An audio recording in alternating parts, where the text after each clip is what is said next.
बंटी और रिया के रिश्ते ने सूरज के पूरे परिवार को हिलाकर रख दिया है। जिस रिश्ते को अब तक एक गलतफहमी समझा जा रहा था, वही अब परिवार के सामने सबसे बड़ी सच्चाई बनकर आने वाला है। ईशा के फोन पर श्रेया का मैसेज आता है कि बंटी रिया को लेकर घर से निकल चुका है। खबर पढ़ते ही ईशा के हाथ से पूजा की थाली नीचे गिर जाती है। उसे तुरंत समझ आ जाता है कि बात बहुत आगे बढ़ चुकी है। ईशा बिना समय गंवाए सूरज को सब कुछ बताती है, लेकिन जैसे ही सूरज को बंटी के भागने की खबर मिलती है, उसका गुस्सा फूट पड़ता है। बंटी उसके लिए सिर्फ एक दोस्त नहीं था। वो गुस्से में अपने लोगों को आदेश देता है कि शहर का कोई भी रास्ता ऐसा नहीं बचना चाहिए जहां बंटी और रिया की तलाश ना हो। लेकिन ईशा सूरज के गुस्से को समझती है। वह जानती है कि अगर सूरज पहले बंटी तक पहुंच गया तो होश मामला भावनाओं के हाथ में जा सकता है। इसलिए ईशा अपनी पुलिस टीम को भी तुरंत अलर्ट कर देती है। अब एक तरफ सूरज के लोग बंटी और भी तुरंत अलर्ट कर दी है। दूसरी तरफ ईशा की बंटी और रिया को ढूंढ रही है। दूसरी तरफ ईशा की पुलिस टीम उन्हें खोज रही है।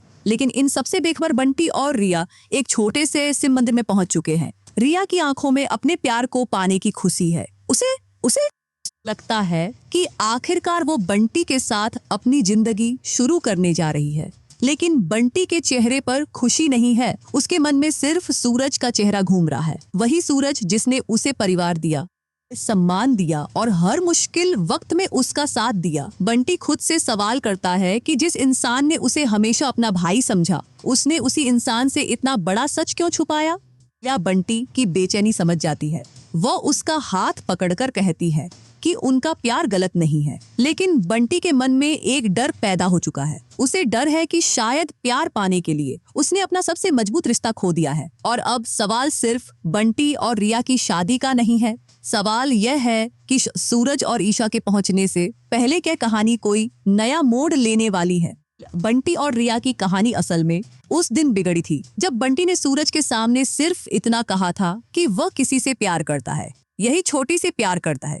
उसने लड़की का नाम नहीं बताया। यही छोटी सी बात आगे चलकर पूरे परिवार की सबसे बड़ी गलतफहमी बन गई। सूरज ने अपने हिसाब से मान लिया कि बंटी काव्या से प्यार करता है। परिवार ने भी उसी बात को सच मान लिया और धीरे धीरे काव्या और बंटी की शादी की तैयारियां शुरू हो गई। न काव्या को भी लगा कि शायद उसकी जिंदगी आखिरकार एक नई शुरुआत करने वाली है। लेकिन दूसरी तरफ रिया अकेली इस सच्चाई को लेकर लड़ रही थी कि बंटी के दिल में काव्या नहीं कि वही है। रिया बार बार बंटी से कहती है कि अब उसे सच सबके सामने बता देना चाहिए, लेकिन बंटी डर जाता है। उसे डर था कि अगर उसने रिया का नाम लिया तो सूरज परिवार उसे गलत समझेगा और काव्या की जिंदगी भी बर्बाद हो जाएगी। इसी डर ने उसकी चुप्पी को और लंबात हो जाएगी। इसी डर ने उसकी चुप्पी को खत्म नहीं करती। वो सिर्फ समस्या को और बड़ा बनाती है। धीरे धीरे काव्या को भी महसूस होने लगता है जैसे एक होने वाला पति करता है उससे उस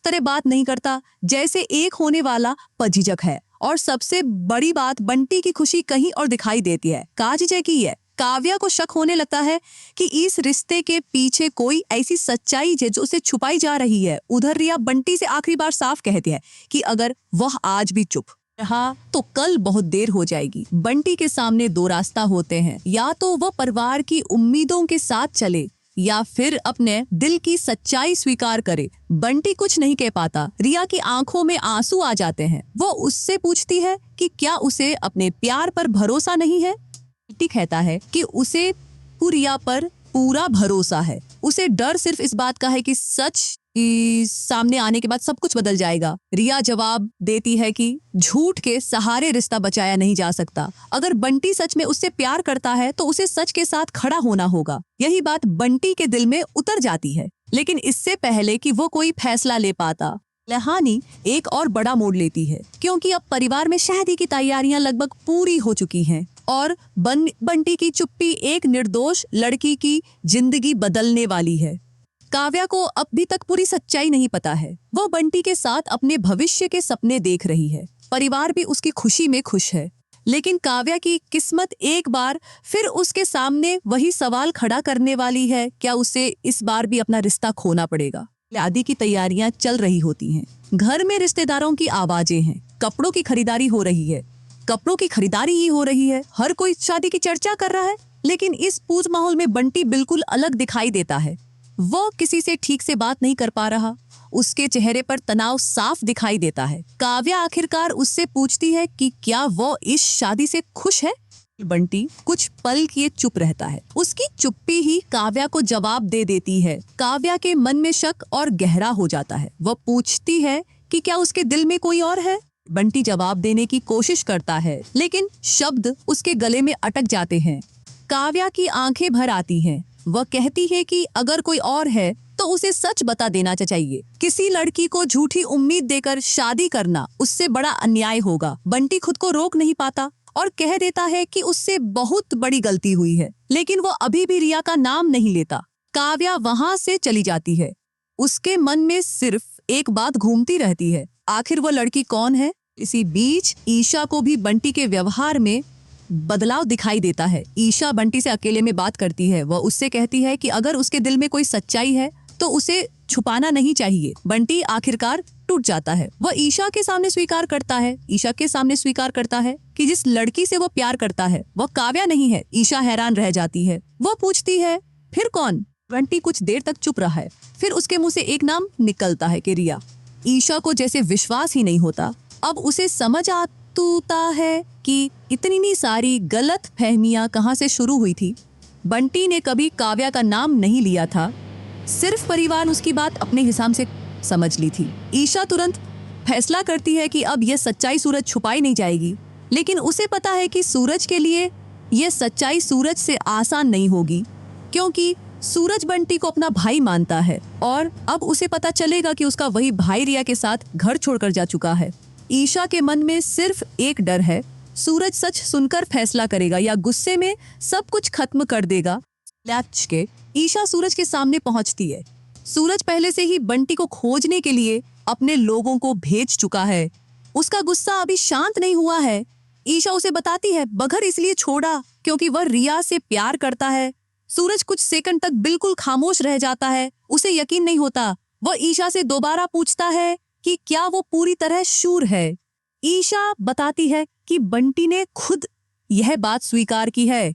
सूरज की आंखों के सामने पुराने सारे पल घूमने लगते हैं। बंटी का उसके साथ रहना, हर मुश्किल में उसका साथ देना, सूरज का उसे भाई की तरह संभालना, और अब वही बंटी उससे अपनी जिंदगी का सबसे बड़ा सच छुपाकर चला गया। सूरज का गुस्सा फिर भड़कता है, लेकिन इस बार ईशा उसे रोकती है। वह कहती है कि अगर बंटी ने गलती की है तो कानून और परिवार सामने उसे जवाब देना होगा, लेकिन सिर्फ गुस्से में कोई फैसला के साथ लेना सही नहीं होगा। इस सूरज कहता है कि उसे बंटी से ज्यादा दुख उसकी चुप्पी का है। अगर बंटी पहले ही सच बता देता तो आज काव्या की जिंदगी भी इस तरह उलझती नहीं। ऐसी बीच काव्या भी वहां पहुंचती है। उसे पूरी सच्चाई पता चल चुकी होती है। वह रोते हुए कहती है कि उसे बंटी से नफरत नहीं है, उसे सिर्फ इस बात का दुख है कि उसे इतने दिनों तक अंधेरे में रखा गया और सूरज के पास कोई जवाब नहीं होता। काव्या आगे कहती है कि अगर बंटी रिया से प्यार करता है तो उसे रिया के साथ ही रहना चाहिए, लेकिन किसी की जिंदगी के साथ झूठा रिश्ता जोड़ना सही नहीं था। काव्या की बात सुनकर सूरज को अपनी गलती भी समझ आती है नेकी की। उसने भी बंटी की बात पूरी तरह सुने बिना अपनी धारणा बना ली थी। ईशा कहती है कि अब सबसे जरूरी है बंटी और रिया को सुरक्षित ढूंढना। सूरज फैसला करता है कि वो बंटी को ढूंढेगा जरूर, लेकिन अब उसका मकसद उसे नुकसान पहुंचाना नहीं है। वो चाहता है कि बंटी वापस आए और सबके सामने अपनी बात रखे। दूसरी तरफ मंदिर में बंटी और रिया अपनी शादी की तैयारी कर रहे हैं, लेकिन बंटी के मन का बोझ अभी भी कम नहीं हुआ। उसे पता है कि असली परीक्षा शादी नहीं है, असली परीक्षा उस पल की है जब वो दोबारा सूरज के सामने खड़ा होगा। शिव मंदिर में शादी केज के सामने खड़ा होगा। शिव मंदिर में शादी की तैयारियां शुरू हो चुकी हैं, लेकिन बंटी की आंखों में बेचैनी। वो बार बार मंदिर के बाहर देखता है। उसे लगता है कि खिंचता है। उसे लगता है कि किसी भी वक्त सूरज वहां पहुंच सकता है। रिया उसे समझाती है कि अगर उन्हें डरने की जरूरत नहीं। बंटी कहता है कि उसे सूरज से डर नहीं लग रहा, उसे अपने किए का पछतावा है। जिस इंसान ने उसे अपना भाई माना, किसी से बिना बताए घर छोड़ना उसे अंदर से तोड़ रहा है। रिया उसका हाथ पकड़कर कहती है कि शायद सूरज को गुस्सा आएगा, लेकिन एक दिन वह उनकी मजबूरी समझ जाएगा। उधर ईशा पुलिस टीम के साथ बंटी की लोकेशन तक पहुंचने की कोशिश कर रही है। वह जानती है कि अगर सूरज पहले वहां पहुंच गया तो स्थिति बिगड़ सकती है, लेकिन सूरज भी अब बंटी को खोजने में कोई कसर नहीं छोड़ रहा। आखिरकार उस मंदिर की जानकारी मिलती है। सूरज वहां पहुंचने वाला लायक होता है कि ईशा भी अपनी टीम के साथ मंदिर के केस पहुंच जाती है। दोनों आमने सामने होते हैं। ईशा सूरज से कहती है कि पहले शांत रहना जरूरी है। सूरज जवाब देता है कि वह अब बंटी से सिर्फ एक सवाल पूछना चाहता है, उसने सच पहले क्यों नहीं बताया। नव मंदिर के अंदर पहुंचते हैं। बंटी सूरज को सामने देखकर बिल्कुल जम जाता है। रिया भी घबरा जाती है। कुछ पल के लिए मंदिर में पूरी तरह सन्नाटा छा जाता है। सूरज बंटी की तरफ देखता है। वह गुस्से में नहीं चिल्लाता, बस पूछता है, अगर रिया तुम्हारे लिए इतनी जरूरी थी तो मुझसे छुपाया क्यों। बंटी की आंखों से आंसू निकल आते हैं। वो सूरज के पैरों के पास बैठ जाता है। वो सूरज के पैरों के बैठाई जाता है और कहता है कि उससे गलती हुई। उसने परिवार को उसे दर्द दिखाई देता है। फिर उसकी आंखों में गुस्से की जगह दर्द दिखाई देता है। लेकिन कहानी का फैसला अभी बाकी है, क्योंकि तभी काव्या भी मंदिर पहुंचती है और काव्या के हाथ की कहानी को हमेशा के लिए बदल सकता है, जो बंटी और रिया की पूरी कहानी को हमेशा के लिए बदल सकता है।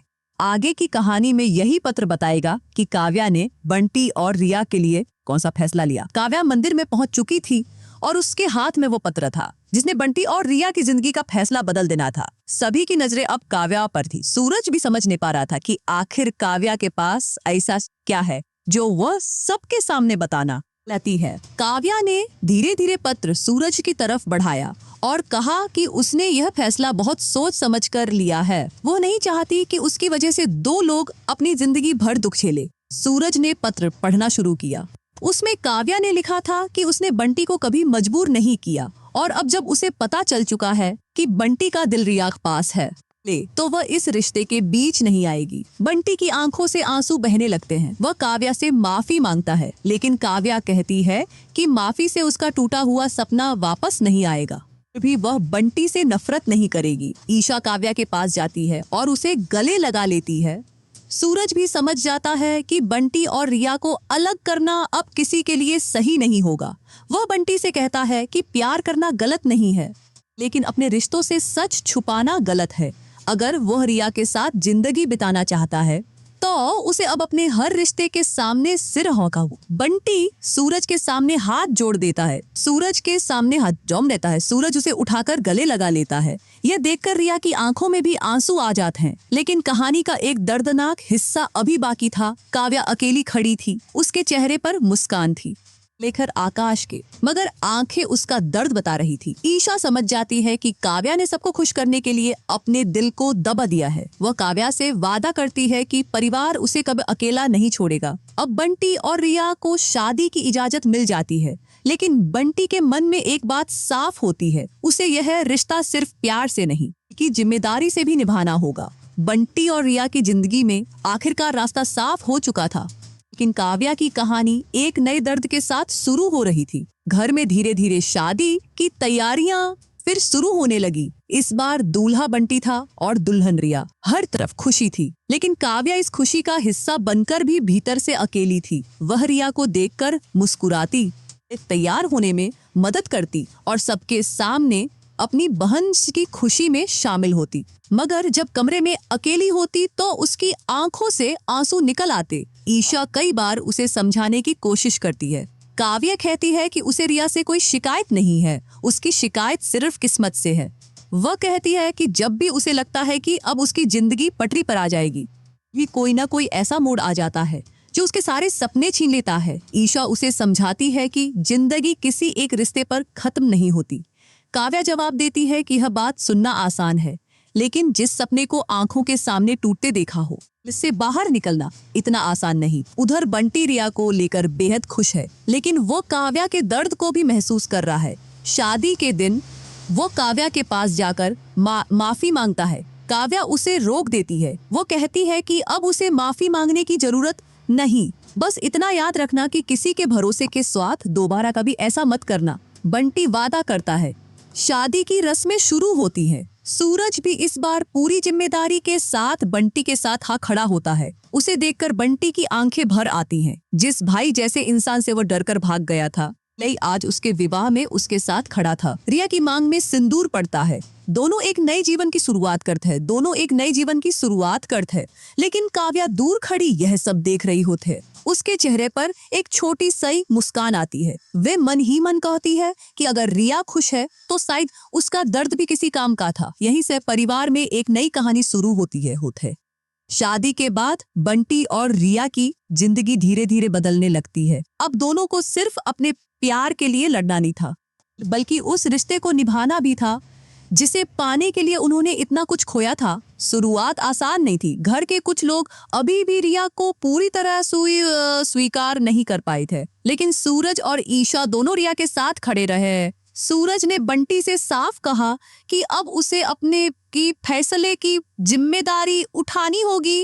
रिया भी घर को अपना बना देती है और धीरे धीरे परिवार का भरोसा जीतने लगती है। सबसे बड़ा बदलाव काव्या में दिखाई देता है। सबसे बड़ा वो रिया से दूरी बनाए रखती है। शुरुआत में वो रिया से दूरी बनाए रखती है, लेकिन एक दिन रिया की तबीयत अचानक खराब हो जाती है। काव्या सबसे पहले पास पहुंचती है। रिया उसे देखकर भावुक हो जाती है। वो कहती है कि उसने कभी नहीं चाहा था कि उसकी वजह से काव्या को दर्द मिले। काव्या पहली बार खुलकर कहती है कि अब वह पुरानी बातों को पीछे छोड़ना चाहती है। दोनों बहनों के बीच की दूरी धीरे धीरे खत्म होने लगती है। बंटी यह देखकर राहत महसूस करता है। उसे लगता है शायद उसका परिवार फिर से एक हो रहा है। समय बीतता जाता है। बंटी और रिया के रिश्ते में भी समझ बढ़ती जाती है। एक दिन रिया को अचानक अपनी तबीयत में बदलाव महसूस होता है। उसे कमजोरी रहती है। उसे कुछ खाने की चीजों से अजीब परेशानी होने लगती है। बंटी डॉक्टर उन्हें एक पास लेकर जाता है। जांच के बाद डॉक्टर उन्हें एक ऐसी खबर देते हैं जिसे सुनकर दोनों कुछ पल के लिए खामोश रह जाते हैं। रिया मां बनने वाली होती है। वह रिया का हाथ पकड़कर बस इतना कहता है कि उनकी जिंदगी में सचमुच एक नई शुरुआत होने वाली है। रिया की आंखों में खुशी के आंसू होते हैं, लेकिन यह खबर अभी पूरे परिवार को नहीं बताई गई थी। बंटी फैसला करता है कि वो ये खुशखबरी सबसे पहले सूरज को बताएगा, क्योंकि उसके लिए सूरज सिर्फ भाई नहीं, उसके जीवन का सबसे बड़ा सहारा था।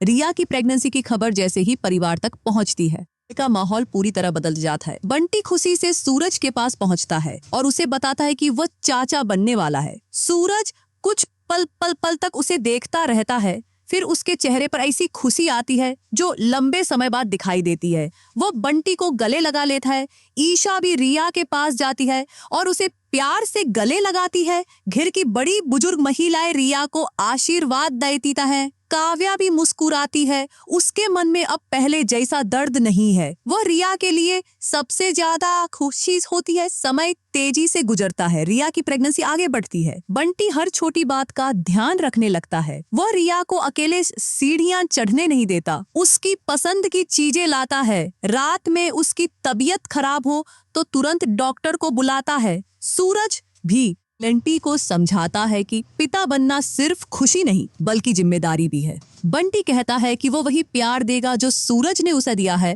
कि वह अपने बच्चे को वही प्यार देगा जो सूरज भावुक हो जाता है। लेकिन इस पूरे माहौल में काव्या का व्यवहार भी बदल रहा होता है। अब वो पहले की तरह खुद को अकेला महसूस नहीं करती। रिया की खुशी देखकर उसे लगता है कि शायद जिंदगी ने उससे एक रिश्ता छीना था, लेकिन बदले में उसे एक पूरा परिवार दे दिया। आखिर वह दिन आता है जब रिया एक प्यारे से बच्चे को जन्म देती है। बंटी की खुशी का ठिकाना नहीं रहता। वो पहली बार अपने बच्चे को गोद में उठाता है। उसकी आंखों में आंसू होते हैं। वो बच्चे से कहता है कि उसके आने से उसकी पूरी दुनिया बदल गई। घर में मिठाइयां बनती हैं। सूरज और ईशा बच्चे को देखकर बेहद खुश होते हैं। लेकिन इसी पल कहानी में एक नया भावनात्मक मोड़ शुरू होता है। बच्चे को गोद में देखकर ईशा के मन में भी एक इच्छा जन्म लेती है। वो सूरज की तरफ देखती है। उसके चेहरे पर खुशी के साथ एक सवाल भी है। ईशा अब खुद मां बनना चाहती है, लेकिन उसे पता नहीं कि सूरज इस बात के लिए तैयार होगा या नहीं। रिया के बच्चे के जन्म के बाद पूरे घर में खुशियां हैं। बंटी पहली बार लपता बना है और रिया अपने बच्चे को देखकर भावुक है। सूरज भी जब बच्चे को गोद में लेता है तो उसके चेहरे पर अलग ही खुशी दिखाई देती है। लेकिन इसी तो दौरान ईशा के मन में एक ऐसी इच्छा जन्म लेती है जिसे वो लंबे समय से अपने अंदर दबाए बैठी थी। वो भी माँ बनना चाहती है। ईशा बच्चे को गोद में लेकर उसे प्यार करती है। फिर उसकी नजर सूरज पर जाती है। सूरज समझ नहीं पाता कि ईशा अचानक इतनी खामोश क्यों हो गई। रात में ईशा आखिरकार सूरज से बात करती है। वो कहती है कि उसे भी अपना एक बच्चा चाहिए, ऐसा बच्चा जिसे वो और सूरज मिलकर बड़ा करे। सूरज कुछ पल चुप रहती, फिर वो अपने पुराने ब्रह्मचर्य व्रत की बात करता है। ईशा के चेहरे की खुशी अचानक गायब हो जाती है। सूरज कहता है कि उसने अपने जीवन में कुछ सिद्धांत बनाए हैं और वह उन्हें इतनी जल्दी नहीं बदल सकता। ईशा समझ जाने की कोशिश करती है कि वह उससे उसका व्रत नहीं छीनना चाहती। वह सिर्फ अपने जीवन का एक सपना उसके साक्षी कर रही है। शकन उसका अपना ही साझा कर रही है, लेकिन सूरज इस समय उसकी भावना की गहराई समझ पाता। वह कहता है कि महिका भी उनके जीवन का हिस्सा है। वे उसे अपनी बेटी की आंखों में आंसू आ जाते हैं। वह कहती है कि महिका से उसका प्यार कभी कम नहीं होगा, लेकिन माँ की माँ बने की इच्छा अभी अलग होती है। वह चाहती है कि उसके और सूरज के रिश्ते की अपनी एक निशानी हो। सूरज फिर भी अपने फैसले पर कायम रहता है। ईशा कमरे से चली जाती है। ताइमा दूर से यह सब देख लेती हैं। उन्हें समझ आता है कि ईशा के दिल में कितना दर्द है। अगले दिन ताइमा सूरज से बात करते हैं। वह उसे समझाती हैं कि जिंदगी सिर्फ गलत और सिद्धांतों से नहीं चलती और कभी कभी किसी अपने की खुशी के लिए अपने फैसलों पर दोबारा विचार करना पड़ता है। लेकिन सूरज अभी भी तैयार नहीं है। वो सूरज अभी भी तैयार नहीं है चाहता, लेकिन वो खुद को भी बदलने के लिए मजबूर नहीं चाहता। वो अब खुशी के सामने लिया मजबूर नहीं कर सकता। अब और सूरज कभी उसकी इच्छा समझ पाएगा? क्या सूरज कभी उसकी इच्छा समझ पाएगा? उसके और सूरज के रिश्ते में एक नई दूरी पैदा कर देगी। यहीं से सूरज और ईशा की कहानी एक बार फिर ऐसे मोड़ पर पहुंचती है जहां प्यार के साथ साथ समझ और त्याग की असली परीक्षा होने वाली है। चैप्टर यगड़ा ताइमा ने सूरज को समझाया ईशा के चेहरे की ताइमा से छिपी नहीं रहती। वो समझ जाती है कि ईशा के दिल में कोई ऐसी बात है जिसे वो खुलकर कह नहीं पा रही है। ताइमा सीधे सूरज के पास जाती हैं और उससे कहती हैं कि ईशा सिर्फ एक बच्चे की इच्छा नहीं कर रही, बल्कि वह अपने रिश्ते को एक नई पहचान देना चाहती है। सूरज कहता है कि वह ईशा